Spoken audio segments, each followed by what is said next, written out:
అని చెప్పి రైతులు చెప్తే రాజకీయ సన్యాసం తీసుకొని రాజీనామా చేసి ఆడికి వెళ్ళిపోతామని చెప్పినాం.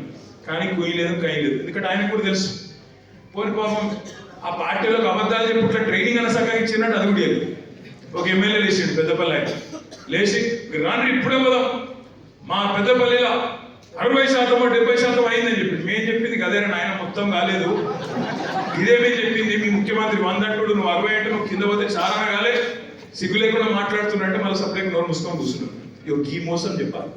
రుణమాఫీ ఏమైంది, రైతు భరోసా ఏమైంది, కౌలు రైతులను కలవరిచ్చినప్పుడు కౌలు రైతులు 22 లక్షల మంది ఉత్తరం రాస్తున్నా కేసీఆర్ ఇస్తలేడు మీకు నేను ఇస్తా అన్నావు ఏమైంది అని అడగాలి. ఇది మర్చిపోని కేసు. ఈ కేసు నేను కొట్లాడతా మనకు మంచి లాయర్లు ఉన్నారు, జోర్దార్ లీగల్ సెల్ ఉన్నది.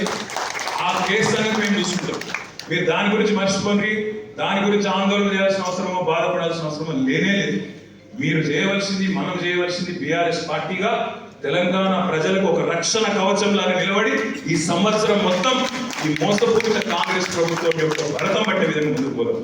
కౌలు రైతుల గురించి మాట్లాడటం రైతు బంధు ఆయన వారు రైతు బిడ్డ కాదా? రైతు బిడ్డకు రైతుతో భూమితో సంబంధం కట్ చేస్తావా? వాళ్ళ అమ్మనో నాయనో చేస్తున్నారు వ్యవసాయం, నీకేమొచ్చింది కట్ చేస్తా అంటాడు. రుణమాఫీ ఇవాళ ఎక్కడ కూడా ఏ ఊరికి వెళ్ళబోదాం చాలానో 30 పైసలు అయింది, ఇంకా 70 పైసలు బాకీ ఉన్నాడు.